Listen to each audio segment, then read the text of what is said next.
barakatuh. All praises to be Allah. Peace and blessing be our beloved Muhammad sallallahu alaihi wasallam. तो आज हम बात कर रहे हैं कि अबू बकर सिद्दीक रजी अल्लाह ताला ने इस्लाम कैसे कबूल किया था। तो हम सबको पता है कि अबू बकर सिद्दीक रजी अल्लाह ताला मोहम्मद सल्लल्लाहु अलैहि वसल्लम के कितने करीब थे, उनके दोस्त थे। तो आज हम बात करेंगे कि उन्होंने इस्लाम कैसे कबूल किया था। तो मक्का में जब अबू बकर सिद्दीक रजी अल्लाह ताला को पहले से लोग जानते थे, वो इसलिए जानते थे कि अबू बकर सिद्दीक रजी अल्लाह ताला हमेशा सच बोलते थे और उनसे वो बहुत हमदर्द इंसान थे।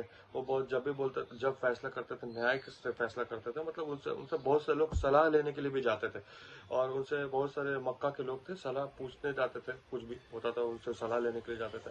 तो एक दफ़ा जब अबू बकर सिद्दीक रज़ी अल्लाह ताला ने ये बात सुना, जब वो मक्का में ये बात फैलने लगी कि एक शख्स है, मोहम्मद नाम के एक शख्स है, वो अपने रसूल होने का दावा कर रहे हैं, तो जब ये बात धीरे धीरे फैल रही थी तो ये बात अबू बकर सिद्दीक रज़ी अल्लाह ताला के कान तक भी पहुंची। तो उन्होंने ये बात सुना, तो वो बात ये सुनने के बाद उनके अंदर एक जानने की बहुत ज़्यादा इच्छा हुई कि ये जो बात है कहाँ तक सच है। तो वो खुद जानने के लिए मोहम्मद सल्लल्लाहु अलैहि वसल्लम के पास पहुंचे। तो जब वह वहाँ पहुंचे तो एक छोटा सा घर था और कुछ लोग थे। वहाँ पे मोहम्मद सल्लल्लाहु अलैहि वसल्लम बयान दे रहे थे। वहाँ पे मोहम्मद वसल्लम बता रहे थे कि तौहीद के बारे में बता रहे थे कि मैं अल्लाह का रसूल हूँ और हमें सिर्फ अल्लाह की इबादत करनी चाहिए, उसके सिवा हमें किसी की इबादत नहीं करनी चाहिए।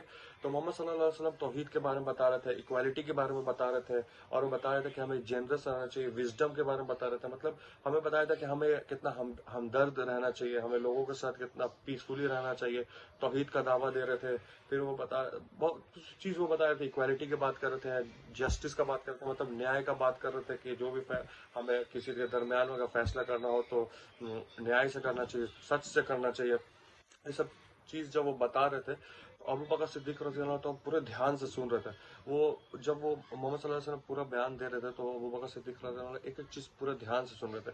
जब उन्होंने पूरी बात सुन ली तो उसके बाद अबू बकर सिद्दीक रज़ी अल्लाह तआला मोहम्मद सल्लल्लाहु अलैहि वसल्लम के पास जाते हैं और वो जाके बोलते हैं कि ला इलाहा इल्लल्लाह मुहम्मदुर रसूलुल्लाह, कि मैं ये गवाही देता हूँ कि अल्लाह के सिवा कोई इबादत करने के लायक नहीं है और मोहम्मद सल्लल्लाहु अलैहि वसल्लम अल्लाह के रसूल है।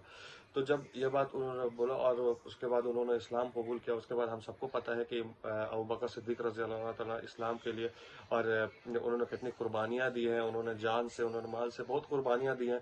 इसलिए उनका अल्लाह ताला ने बहुत आला दर्जा मुकाम अता फरमाया है और मोहम्मद सल्लल्लाहु अलैहि वसल्लम को दोस्तों में से पाए जाते हैं। तो इसलिए हमें यह सीख मिलती है, अगर कुछ चीज़ हमें एक्सेप्ट करना हो तो उससे पहले उस चीज़ के लिए हमें निगेटिविटी नहीं रखना चाहिए। पहले हमें ये चीज़ नहीं सोचना चाहिए कि क्या, क्योंकि जैसे अबू बकर सिद्दीक रज़ी अल्लाह ताला ने खुले दिमाग से सोचा और खुले दिमाग से सुना, ये सुनने के बाद तो वो जाके खुले दिमाग से सुना उन्होंने। तो वैसे ही हमें कोई भी चीज़ पहले सुनने से पहले ये डिसाइड नहीं करना चाहिए। जैसे मोहम्मद सल्लल्लाहु अलैहि वसल्लम वहाँ पे बयान कर रहे थे तो बहुत सारे लोगों को ये यकीन हो रहा था कि ये जो बोल रहा है ये सच बोल रहा है, ये ईमानदारी से बोल रहा है। लेकिन बहुत सारे वहाँ पे कुछ लोग ऐसे भी थे जो वो बोल रहे थे कि ये शक हो रहा था उनको, इनके रसूल का दावा करने पे बहुत से लोगों को शक भी हो रहा था। लेकिन अगर आप कोई चीज़ को अगर कोई चीज़ आपको समझना है कि वो सही है कि गलत है, तो इसके लिए आपको ओपन हार्ट, मतलब आपको खुले दिल से सोचना पड़ेगा कि हाँ ये सच है, तब आपको समझ में आया कि ये सही है या गलत है। तो आज के लिए मेरे हिसाब से मैं आपको बस यही बताना चाह रहा था। तो अल्लाह ताला हमको और आपको मोहम्मद सल्लल्लाहु अलैहि वसल्लम के सुन्नत पे चलने की तौफीक अता फरमाए। वाखिर दावा अल्हम्दुलिल्लाहि रब्बिल आलमीन।